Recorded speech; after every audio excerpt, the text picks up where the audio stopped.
right, let's go ahead and get started. Thank you all for joining. I'll go ahead and kick it off to our moderator, Chase Williams.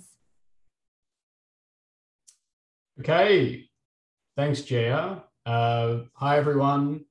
I hope you're having a good day. Welcome to this fireside chat on the gateway to good service. Today, we'll be focusing on our customer success experience, how we partner with institutions during implementation, and also how we nurture that partnership for future adoption post-initial implementation. So first off, since we'll be joined by some people from some of the institutions we work with, I of course have to go ahead and thank them for their time. I want to thank Rene Eborn from Utah State University. Hi, Rene.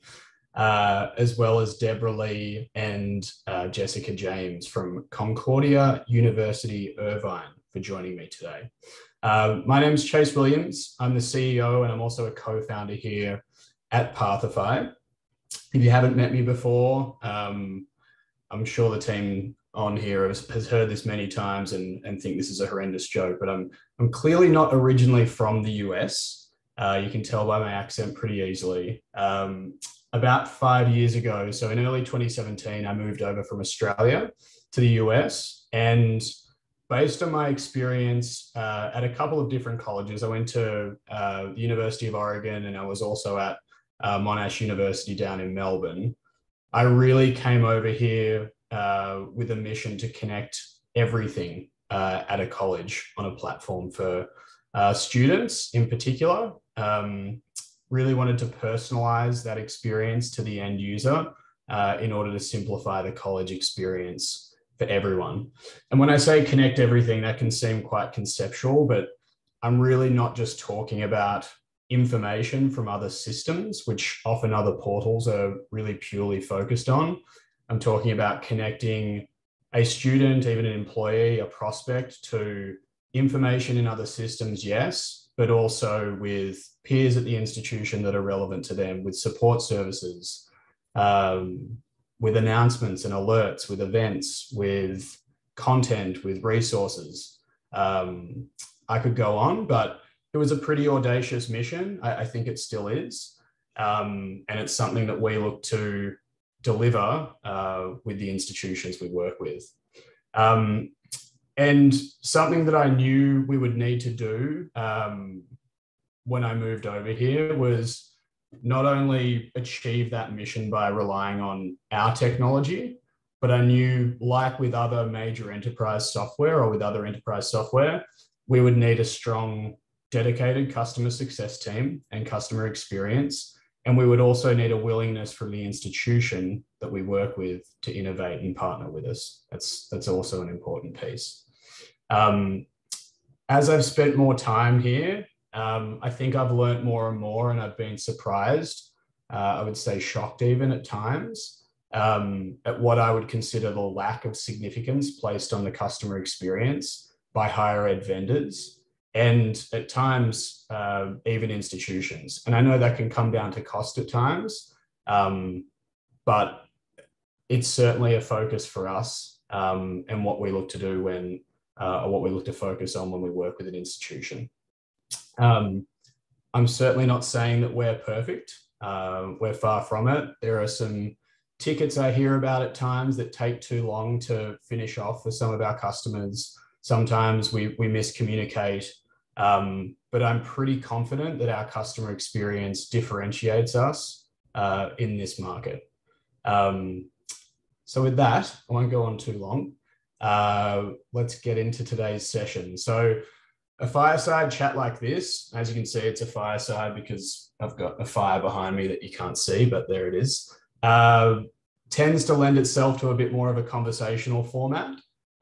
So we really do encourage comments and questions throughout this session. Please do keep your microphone muted and please use the raise hand function if you'd like to ask a question during the session. We'll also have a 10-minute dedicated Q&A and open forum towards the end of the event. So there'll be plenty of time towards the end to ask questions as well. Okay, so I'd like to hand it over to our panelists who I introduced very briefly, but I'm going to let them take the time to introduce themselves. So Rene, I'm going to pass the mic to you and let you get started. Thank you. Absolutely. I'm happy to be here. Welcome everyone this morning. I'm Rene Eborn, and I am at Utah State University in Northern Utah. A little bit about my background. I have 2 decades of higher education experience in technology, and I'm very passionate about education. I feel very passionate about it. I have a lot of experience in building sustainable and innovative process and culture by aligning university business goals and technology to align with their investments in their culture and change. And so I have a really crazy job title. My job title is Deputy of Digital Transformation and Associate Vice President. But I've gained a lot of experience by working with a lot of different innovative universities over the course of my career to promote change. I worked in the early days at Western Governors University, which is a competency-based education institution. I spent a lot of time at Southern New Hampshire University during the rapid growth years. And I've come full circle now back to Utah State, where I had started my career. And I'm overseeing digital transformation and our online initiatives. A little bit more, I have my advanced degree is in education with the emphasis in adult learning. And I recently just finished 2 certifications in negotiation leadership with Harvard and the digital transformation from MIT. So very passionate about education. I like to keep doing education, and I like to provide education. So that's a little bit about me. And I'm happy to be here to talk to you about how we've been doing some transformation at Utah State. And now I will let our next person go.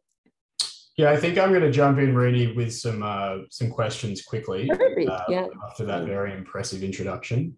Tell us a little bit about when you started working with Pathify. What was the date and kind of how far into your implementation process? No, that's a great question. So COVID was impactful for all of us, as we all know. COVID was the pandemic really hit our institution as well as many of the other institutions very hard.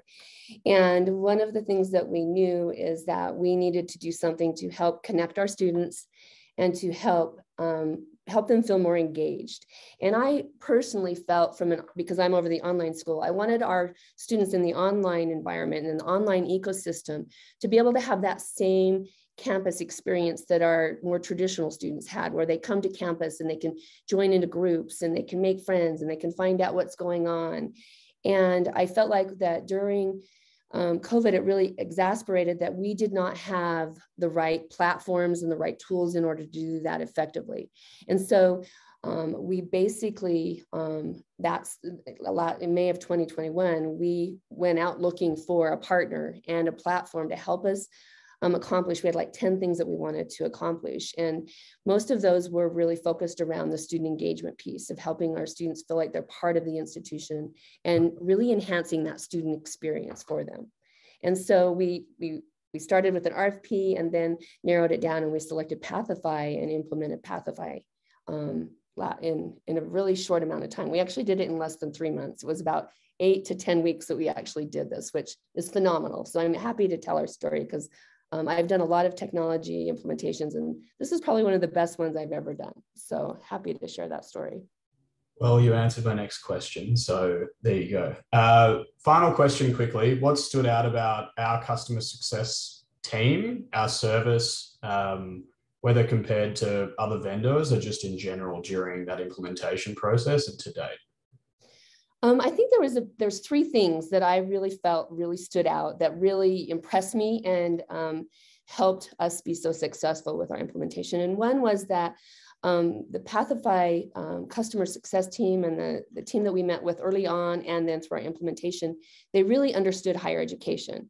So I didn't have to take the time and go through and like do the vernaculars where I had to explain to them how they're going to have to organize themselves and how they were going to have to work with the institution. User adoption is really important, and having a really strong user adoption plan was a high priority for us. And because we had because the team members that were assigned to us were so knowledgeable in higher ed And in that space, it made it very easy for us to move a little bit more rapidly. So that was one. The other thing is I really appreciated this, and people that are more academic and not as technical may not appreciate this, but I really appreciated that a lot of the people we worked with on our implementation team had a lot of project and program management experience. And so they were able to help me organize the scope and the schedule and assigning the resources in an appropriate way that made us meet our goals, our strategic goals for our initiative. So those were some things that stood out to me that really made a difference. Awesome. Thank you very much. Mm-hmm. Okay, I'm going to pass to Jessica to introduce herself. And then after that short intro, we'll pass to Deborah. Yeah, thanks, Chase. Hi, everyone. Happy to be here. My name is Jessica James, and I am the Assistant Director of Orientation and Student Activities at Concordia University Irvine. So I oversee first-year experience programs and orientation experiences. I actually did my undergrad at Concordia, and so it's sweet to be back. And then I did my master's in higher education at Baylor University and worked as the coordinator of first-year experience in the School of Education. And I remember having conversations about what it would look like to have a campus app back when I was student body president my senior year. So it's cool to be part of this implementation process now as a staff member. And I work very closely with Deborah, so I'll let her introduce herself and kind of how we got started with Pathify. Thanks, Jessica. Hi, everyone. My name is Deborah Lee, and I'm the Senior Director of Institutional Research and Effectiveness in the Office of Business Intelligence at Concordia University Irvine. I'm also the institution's Accreditation Liaison Officer, and I sit as one of the board directors in the California Association for Institutional Research, and I'm an IPEDS educator. So yes, I wear many, many hats, and everybody always asks, why do I keep myself so busy? But I think that everybody has mentioned just this word partnership, and you're probably going to hear that over and over again today. It's so important before you get into any type of engagement to know what the expectations are on both ends.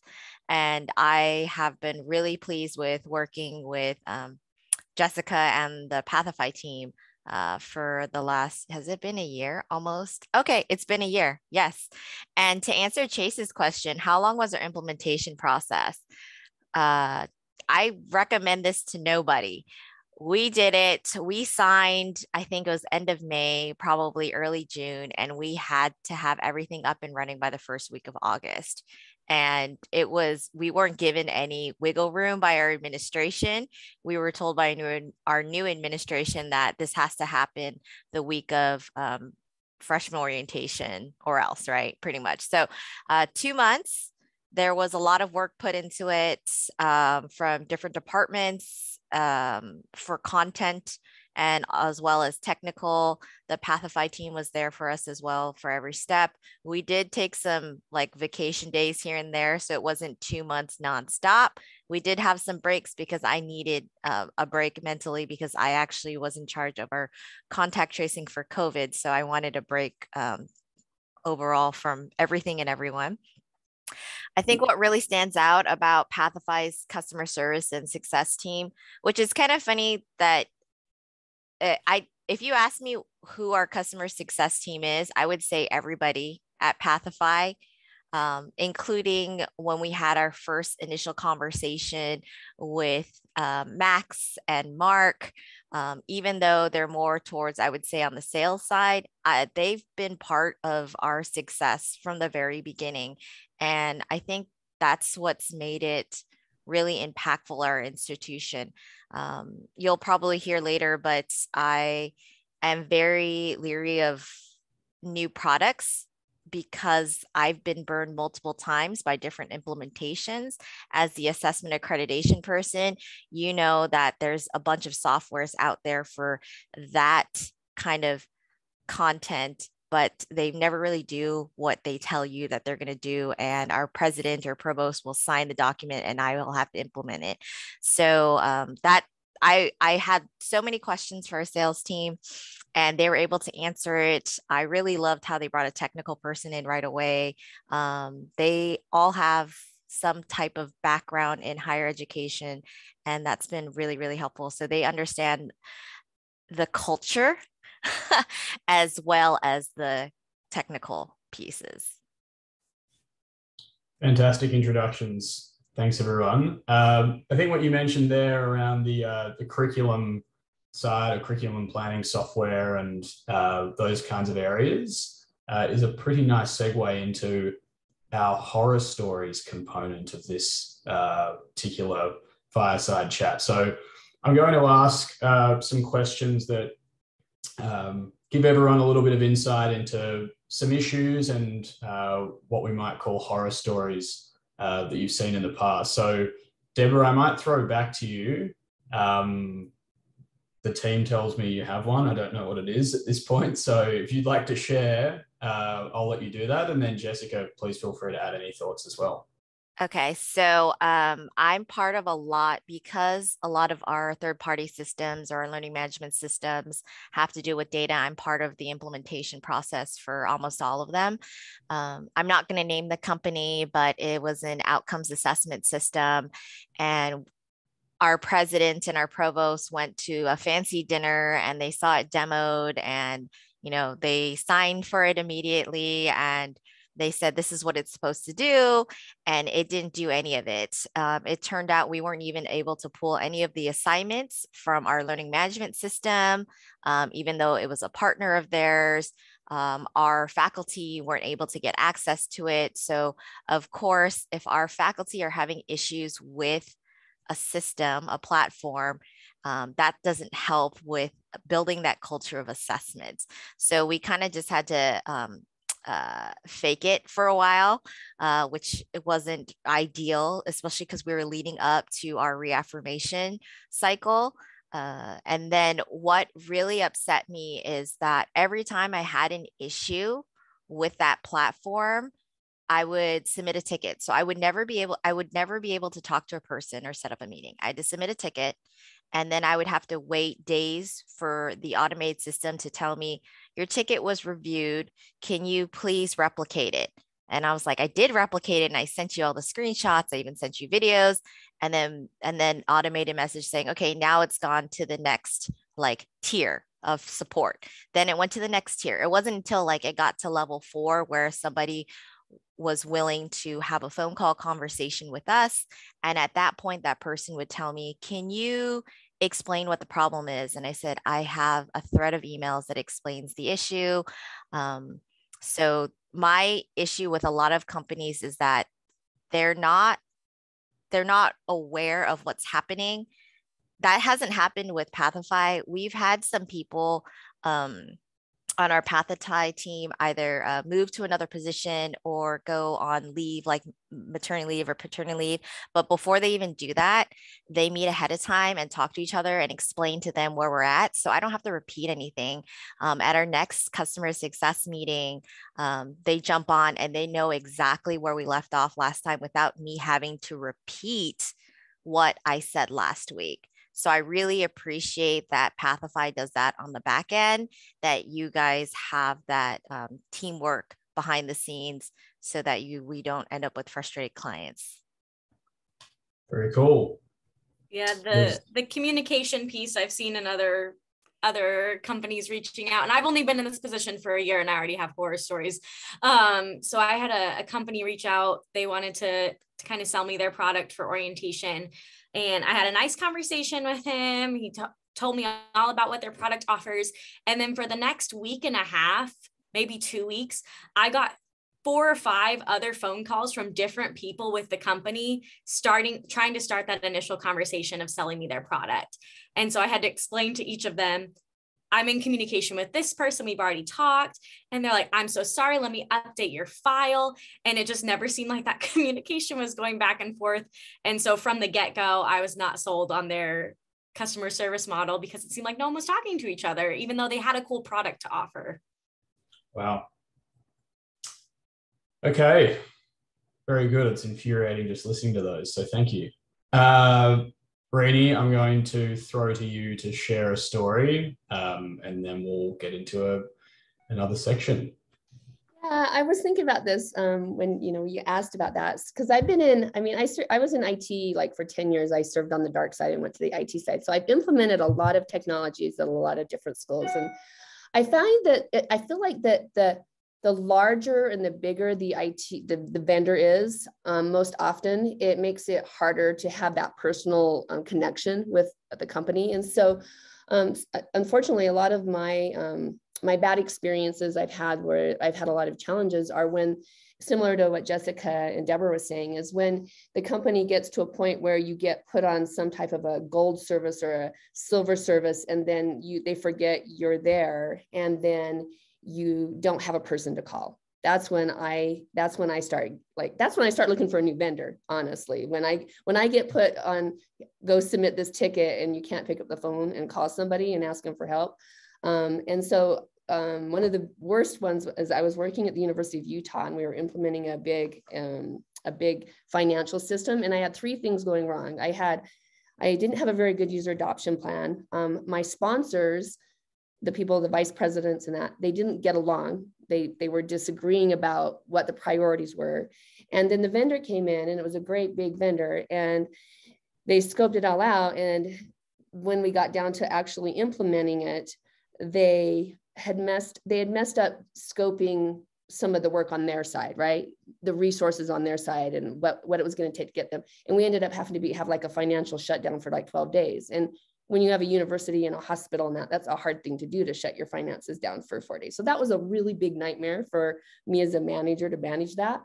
And I think that stems from that we just didn't have that personal partnership with them. Like, it didn't feel like we were a partner with them. I didn't feel like that they were being a partner. And so I guess for anybody on this call, since it's informal and we're just chatting around the fireside here, I think that the biggest thing for me I always look at is I always make sure that when I select a vendor or when I work with a vendor, that I feel like that it's a personal experience and that they know us and they care about us, and that it's a true partnership.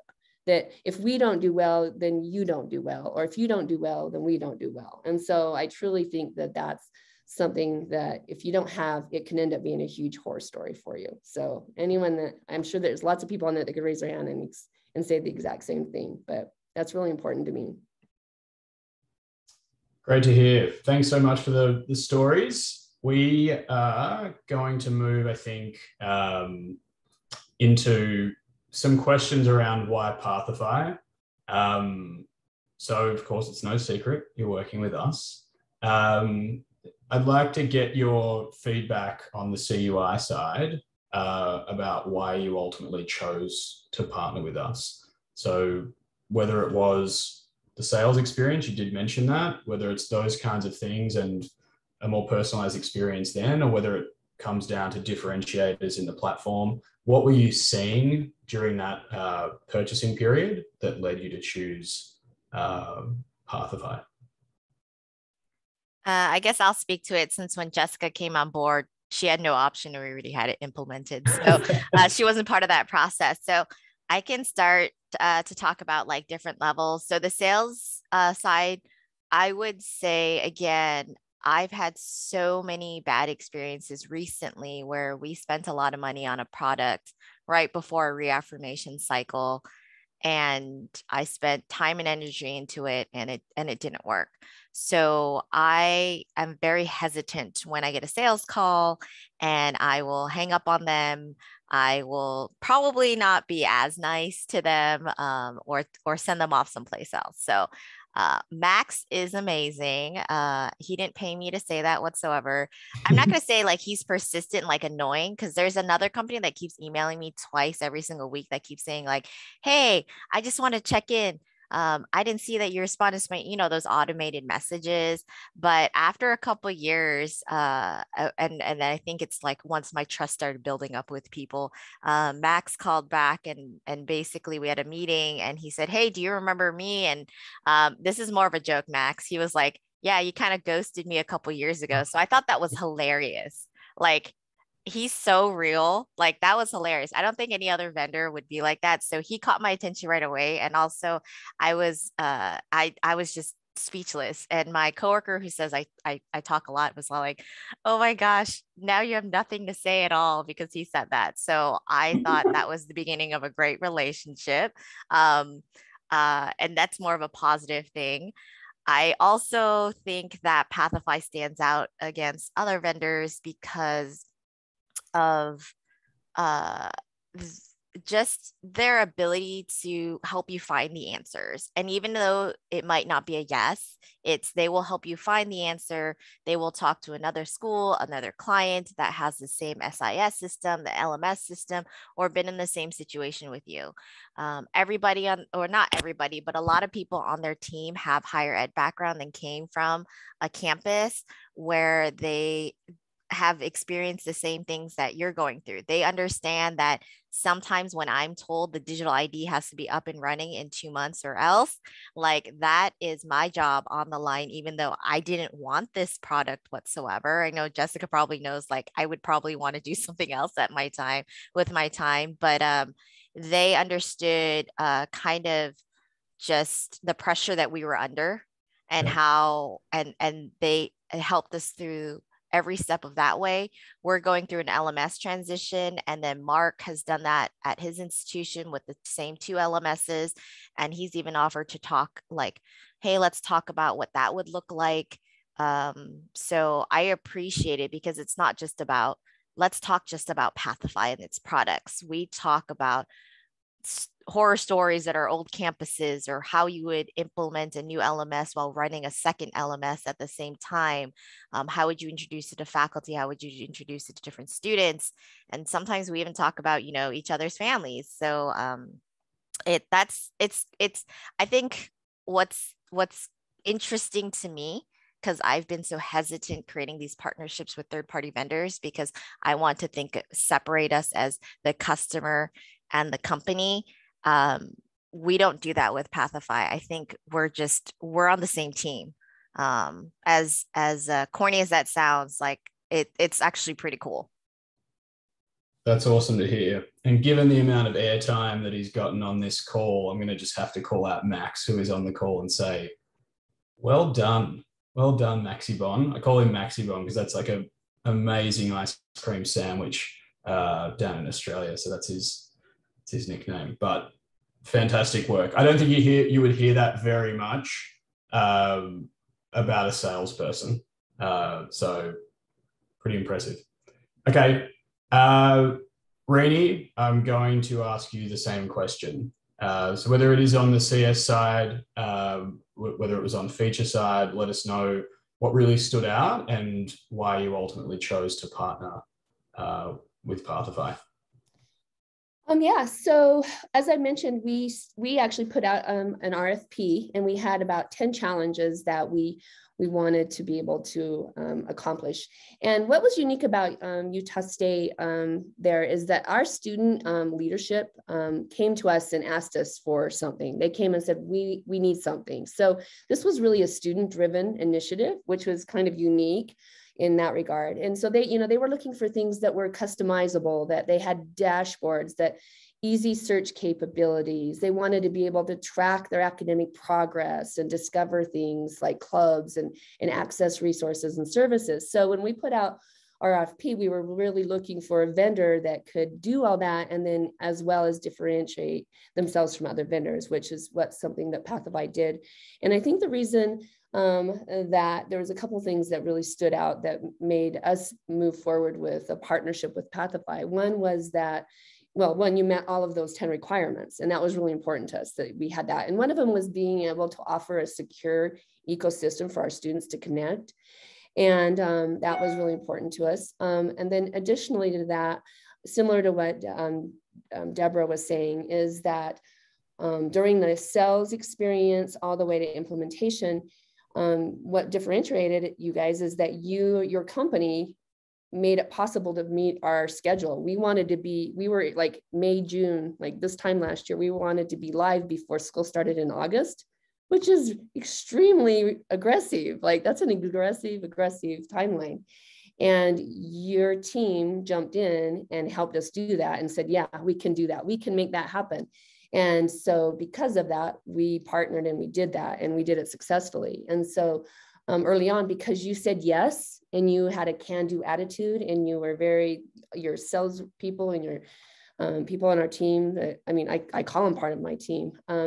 They, like has been said before, they jumped in and they were part of the team. I mean, I don't know for any of you on the call, but when you work with Pathify, they actually even use your project information systems if you need them to keep track on work on track. And that's unknown from most vendors. Most vendors don't do that. Most vendors make you do it in, with paper PDF scans and schedules and that. No, it's very dynamic. It's very sprint oriented, and it was very successful. And that's what set us apart, and why we decided to partner was because of those features and those different things that set you apart. Is there any other questions on that, Chase? I don't know if I answered that exactly. No, that's fantastic. I mean, I think what we do as well on the sales side, and even early during the implementation process, we do push on mutual accountability, and we do look to make it a discussion around the length of time to implement, because I think people assume that quick time to value or quick implementation times are always the best thing, but often we're often looking out for the institution or the customer when we tell you to slow down a little bit and take your time to think through the content, think through the groups you'll create, because it does need some planning, and it's a technology that needs to be driven a little bit. So I think that's part of the conversation as well. And I know I get on enough sales calls here and there to know that we do bring those kinds of things up, which I think is really important early on, and I think builds trust and credibility. Yeah, like the suggestion you gave us is, and we went live in fall, but we also had every month we'd go live with new features and new things, and you helped us scale that and manage that. And that's something that was just invaluable. Very cool. Okay. Let's talk a little bit on the metric side and the value side. And we can kind of ask this in one big question. I think you've talked about the use cases and the goals you were trying to achieve. So what have you seen on the platform, whether it's in terms of metrics or clear use cases and feedback? What has been impacted most as part of implementing the platform? What stood out? Happy for anyone to take that. Rene, if you want to jump in. Yeah, I was just going to say, for us, we actually had an old portal, and I won't even call it a portal. It really wasn't one. It was basically a website with a bunch of links organized pretty. Our marketing people would make them look pretty, but it was just a big page of links that had, integrations or logins and stuff. And so for us, when we implemented Pathify, we were able to modernize that user experience. And because of that, our user adoption has been actually phenomenal. I have been surprised by the data that, we have, close to 27,000 students that are just on campus. And we look at our data, and we have, over that many in the system using it, right? They're actually using it. And so user adoption is usually the hardest thing in changing that culture. But for us, it's been very successful. And that's made me very happy, because then we've been able to do some other things, creating some widgets in that. Because of that, we've gotten support. So for us, the best thing is that students are using it, and it makes me happy that they're using especially the app, they're using it. Cool. So in addition to the modern UX, is there anything that's really standing out to you that you can point out to say, okay, this is why students are using it, and whether it's anecdotes of what you're hearing or anything like that? Yeah. So a great example is we actually had to have a lot of our students do some equity and diversity training before they came to campus. And we were able to set that up in Pathify. So the students got notified, and that they knew how to register, and they had a checklist of doing it, and they could see where they were going. And that the success of that was amazing, because we had 500 or 600 students that didn't have it. And then once we put it out on the portal, that number went down rapidly. Like within 3 days, they did it. So we are getting timely and personalized messages to our students that we haven't been able to do via email or text messaging. So I'm very happy about that. Cool. Jessica and Deborah, I'll let you jump in to answer the same question. Yeah, we're a much smaller institution than where Rene's at. We have about 1,400 undergraduate students. And one of the kind of common complaints we would hear is about our campus events, that they didn't know how to hear about it, that there was too much programming or programming was overlapped. And so a lot of the features within our app and our portal are showing all of the events that are happening on campus. You're able to download, as an administrator, you're able to download a list of all the students that come to your events and follow up specifically with them. So if we have a particular event in the dorms that they like, you can follow up with that audience, which is really cool. Of our first year students, we sent out a survey at the end of the school year. And one of the questions we asked was, do you know how to find events in the app? And 92% of those students said, yes, I know how to find events in the app. But if we look at some of our other metrics, the most commonly used feature of our app is that digital ID. I think 90% of our usage is on the mobile app because students can scan into the CAF. So of the freshman students surveyed, 86% of them said that they mainly use the app to see what was in the cafeteria and see what was in that, see their digital ID. But either way, they know how to use it. And now we can kind of move from there in, here's the kind of social media interaction piece we want to implement next year. Yep. Yeah, just to piggyback on what Jessica's saying is we looked at a lot of analytics within the app because, again, we have to prove the return on investment, right? So I was happy because we saw that the students were using the app features to log in to their email, our learning management system. But of course, then we're starting to see that our students aren't necessarily using it to engage, like to chat with each other like they would on Facebook or Instagram. So it's an area that we identified for improvement for next year, which Jessica's team's focused on. Because for me, I just want to make sure that students see their email, it's in their face, because that's the number one complaint we get all the time from faculty and administration is that students say they never got the email, right? A few other things that we looked at is usage by time. And we were seeing that there were some peak hours, which were lunchtime and dinner time. Breakfast, our students don't get up for breakfast apparently. But you can see peak usage for faculty, staff, and students. So our faculty and staff get to eat on campus only for $5. It's great. It's awesome. But our students pay a little bit more, but that's something else. But we were seeing everyone using the app because of the digital ID. So the importance of that digital ID is it acts as kind of an anchor. Like if it drives people to the app and people just know that they have that with them at all times because people always have the phones with them at all times. Some other analytics we've been looking at is looking between undergrad and grad students. Our big push was undergrad students, especially first year experience. So we were impactful in that area. Grad students, not so much because we never did a formal implementation. So we're actually spending this summer going back to the drawing board and re-implementing it to different student populations that we identified. And we found champions across campus to help us do that. I saw a question about helping faculty find things in systems.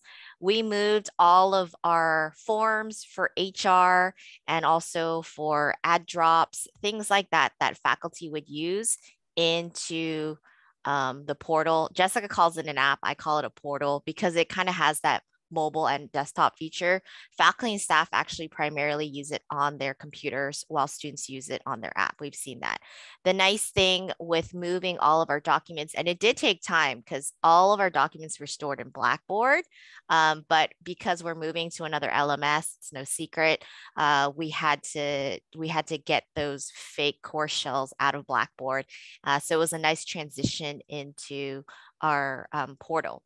So HR has a page, they uploaded all their forms there. there's a global search box on top that if you type in the word holidays, so you can see what holidays we have off, so I can not come to work, it'll actually suggest that, oh, in the HR group, there's this form called holidays. And all of that is locked down by your role. So only faculty and staff would get that because they're part of that HR group. So I really appreciate that aspect of the security, the permissions feature within Pathify, breaking it down by not just faculty and staff, but different student populations that we have. So the information that's brought to them, brought to their attention is geared towards them, and they don't have other things that are too noisy around their activity feed or their dashboard. Mm-hmm. Yeah, I mean, there's a bit to unpack there, but I think what you mentioned on both sides is that you have hooks for students and the users to come back into the platform. And even if it's one hook, let's use the digital ID, for example, you're in a really good position to start to build out community within the platform. My advice will be focus on relevance as you build out groups and communities, because the last thing you want to do is overwhelm with too many notifications. It will start to turn people away. But you're already in front of the 8 ball because you're in a position where you've built a hook into the platform. And that's one of the things we look for as part of implementation is what is bringing people back in here. And then you can do the things like building out community, and you can get higher read rates on things like announcements and alerts. It's one of the biggest reasons, in addition to connecting everything, one of the biggest reasons we brought community and connection amongst peers into this central platform is because you kind of need the other hooks first in order to get enough people focused in the platform to be able to build the network effect. Often, if you're trying to do that kind of thing in other platforms that are off to the side, it's often seen as a nice to have, and students do have other tools to do it to a degree. So that can be difficult to build that. It's a big part of why we brought it into this central platform. Because if you're coming in each day, now you can see the other content that's being posted, maybe by a staff member or someone in communications and so on. We've got a few questions. So I think we're right at the time where we'll move over to that part of the session. 2 have already been answered. I think we spoke a little bit on the faculty side. Jason, do let us know if you feel the question's been answered there. Otherwise, we can dig in a little bit more on that. And we have an anonymous attendee that has asked, more so we think this would be great for traditional students, 18 to 22 years old, but most of our students are non-traditional working adults / military. And they're wondering if anyone has a similar population and how user adoption went with this population. So Jessica spoke about our traditional undergraduate population, which is actually our smaller population. We are primarily a graduate online institution now. So it's reaching out to students that way, which I think this platform does really well, because we had different programs use different systems, either it's Google Sites, or they had a GroupMe chat, or they were just using all these other things, which made me feel very, very uncomfortable, because now our students and our faculty and our staff are sharing information through other systems that we're not aware of, right? Everybody was kind of doing their own thing, which makes me a little bit worried from a data governance side of things. So with those populations, we kind of found champions in each. So let's talk about our military and veterans population. We have a really great individual that's in charge of our Veterans Resource Center. He created a group.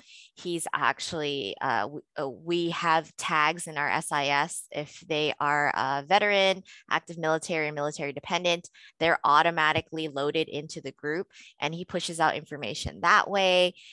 He also hosts Zoom webinars, and that information can only be accessed through the portal. Of course, it took some time to transition from email communication saying, hey, from now on, all upcoming updates will be done through the app or the portal. And a lot of our leaders in these areas randomly do kind of like giveaways to engage with their audience. Our graduate side, because they're primarily online, Some of them have an on-campus component, which is like a conference, like a 3-day conference. Our Townsend Institute has that. So for their 3-day conference, they come onto campus and we have them using the app where they build out their events. So the different sessions they have for the conference, and they scan in for those events. Right now for us, we're scanning in for contact tracing purposes, but I wouldn't sell it as that, mainly because our undergrad students took it the wrong way. Our undergrad students were scanning into events, and then they were thinking, oh, if I scan into an event, I might be put into quarantine. So don't associate checking into an event using the QR code to COVID anything, because then people think that they're being tracked and they're going to go into quarantine, but that's not the case. But we have people check in to their sessions at these in-person events. And that's been really helpful, because what we were doing is building out a bunch of Google Forms and creating QR codes all around campus, which wasn't sustainable whatsoever. And kind of just gives a heads up. On the technical side, there really was about maybe 2.5 people working on this, and not full time. So we serve a little under 4,000, and we have about a little less than 400 employees. So you don't necessarily need a big staff, just a dedicated staff and people that are willing to learn and work with other people. At Utah State, I was going to add to that. Utah State, we have so we have a main campus that is up in northern Utah, but then throughout the state of Utah, we have statewide campuses and regional campuses, and those campuses are out in the rural communities, or out in, they're in cities, and that, they're all over. And most of the students that go to our statewide campuses are adult learners, are people that work full time, are older people that, you may not think would want to use, the same thing.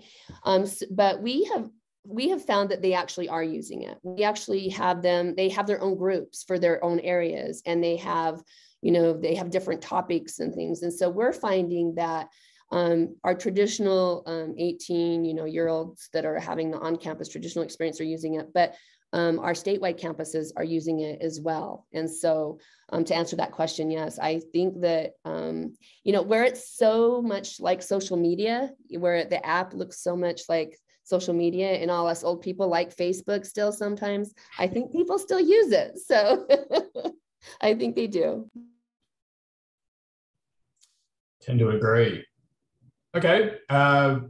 Opening it up for any other questions. We don't have any more in the chat at the moment. So if you feel as if something may not have been clarified fully, please feel free to speak up or ask any other questions on the call.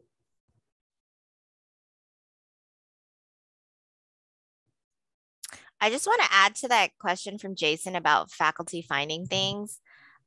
We moved a lot of things over to our portal, which includes how to log in, because it is all behind ADFS now. When we talk about a new system, such as we have a new check request system, which is called Chrome River, even if you want to get through Zoom, our first step with all these instructions, whether it's video or it's a text saying, well, log into my CUI, which is the name of our portal. So once you log in through there, it authenticates them through the systems. So I appreciate all the departments that have started their trainings off with that, where they say, log into my CUI, and then all the different systems that they need that are relevant to them based on their role shows up under their tools. Again, it's not too noisy for them. In addition to those tools being there, there's also tutorial videos for that system. So I really appreciate it all being in, it's all one access point for our employees. We don't have to tell them, well, you have to log in to the Chrome River website. Well, what is that? What's our Zoom link path, which I never remember. You would think it's like CUI.Zoom. I don't even remember it out. But everything we do on our campus, we point everybody to the portal first. Makes sense. So I know coming into this, we wanted to uncover some questions around, and Deborah, you spoke to this briefly, just around general workload with the platform during implementation and post-implementation. Of course, one of the fears with a platform like this, and granted, I have mentioned it needs to be driven to a degree by the institution, and we do need to partner. But I think some of the questions coming in are, do we need a whole new office? Do we need to dedicate 2 people or 3 people to this full time and this is all they do? Because that obviously adds to the cost. So would love to hear your feeling around that, both in terms of what the needs were during implementation from the institution side and then post-implementation. Now it's a little bit more up and running and you can use and kind of focus on further adoption in phases post-implementation. At Utah State, we had an implementation team with 2 or 3 different work streams. We had a technology focused one, we had a marketing focused one, and then we had some other key positions to help implement. And then moving forward, we still have that same team together and we still meet weekly with Pathify, and we're still working on our My USU portal roadmap for the future. And we have some really cool things planned for the future. And because of the user adoption and because people are liking it, we are actually hiring another person just to help us manage that, because so many different departments want to be able to use the portal. For example, we're meeting with our advising group right now, and they want to create an advisor widget because so much student success is around advising and helping and mentoring and coaching. Where the faculty wanted to have a really strong Canvas widget so that there's notes and everything. So we're working on a Canvas widget. So we actually are going to hire someone, but we waited until we got through the first year to see how our user adoption went. And then we made those decisions because we had the data to back up and justify that it would be great to have another person so that we could be working at things a little bit more quickly than we are. So that's kind of my story on that topic. Very cool. That makes sense. I mean, if the value's there and you think you can get more value out of it, then why not? Okay. Deborah and Jessica on your side. I know, Jessica, you came in maybe after it was implemented or as it was being implemented. So Deborah, if you want to or provide some details or specifics around who was involved and now who's involved post-implementation, and just kind of the amount of work in terms of full-time equivalent workload. Yeah, so again, like I mentioned, there was probably 2.5 people that were kind of identified, actually 2 people that were identified as kind of the lead for this project. So you definitely need a project manager because you need to meet your deadlines or else it's not going to happen. And then, so it was myself and our banner project manager. We worked together on creating a timeline for 2 months. 2 months is extremely aggressive, especially for all the things that we implemented. We implemented the Gmail widgets with the Google Drive, and then our LMS, which is Blackboard. We had a little academic advising piece. We had our Twitter widgets. We had a lot. And we were able to deliver, where I was also almost scared of how we're going to release things and look like we've been making updates, but we have, and Jessica can probably speak to that as well. But so I think that in addition to just myself and the banner project manager over the summer, it's a little lighter for me during the summer. We had our marketing person involved, our registrar involved, financial aid. This kind of kickstarted what our data governance process. So we've kind of put data governance in the back burner, but this forced the issue because honestly, none of us were comfortable to move on if we didn't have good policies in place. So we actually spent the summer a lot writing policy and getting policy approved by our leadership council, which to me, I love writing policy. So I was all there for that. So I really appreciate how this forced that conversation that we've been avoiding for a really long time, because this will put us in a really good position when our accreditors come.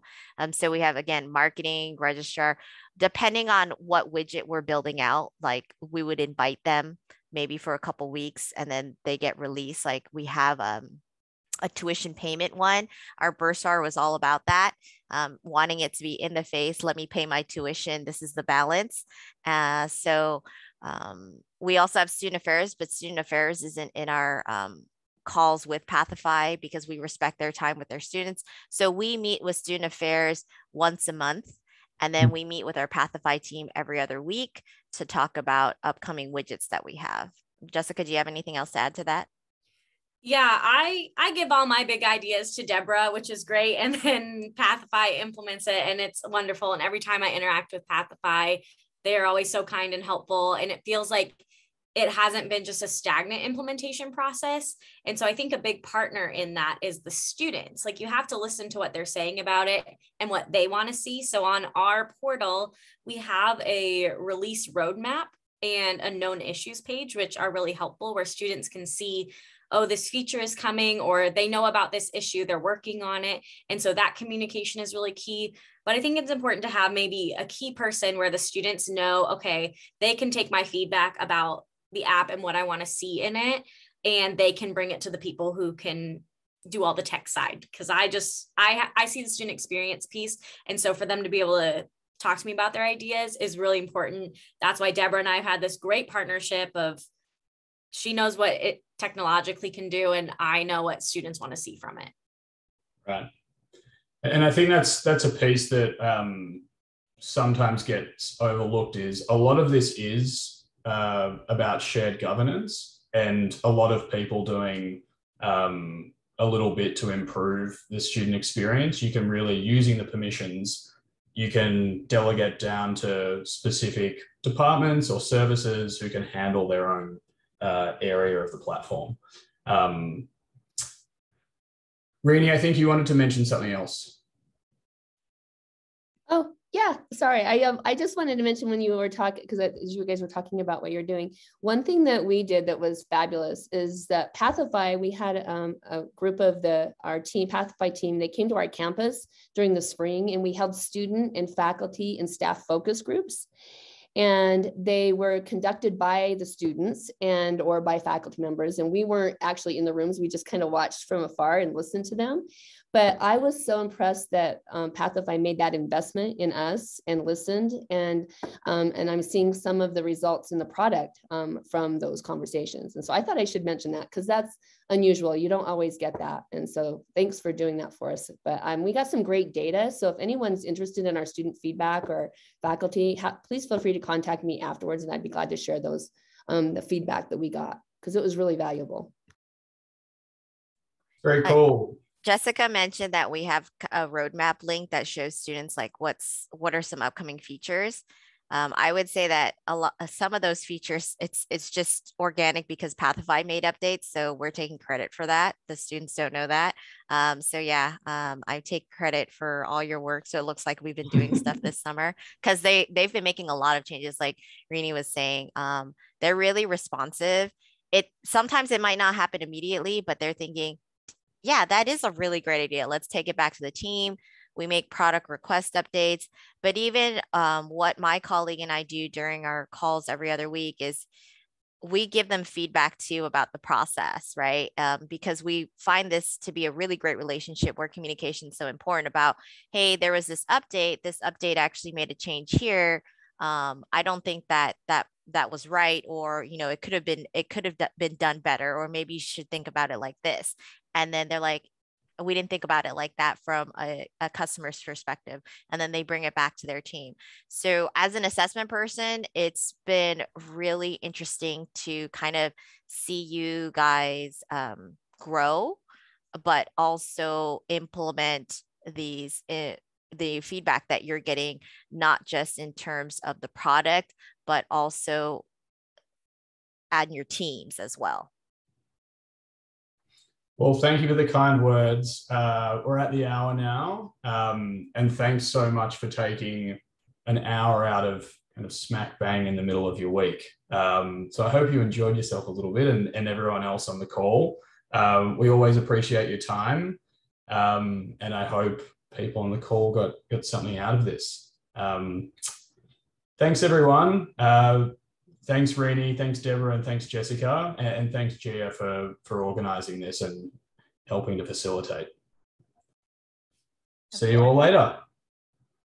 Oh, really quickly, Gia's going to be upset with me if I don't mention this. I have a closing remark to mention that this Recording will be available and circulated to everyone who attended, so you'll get that. Sorry, Gia. Okay. All right, see you all later. Thanks a lot. Everyone. Bye.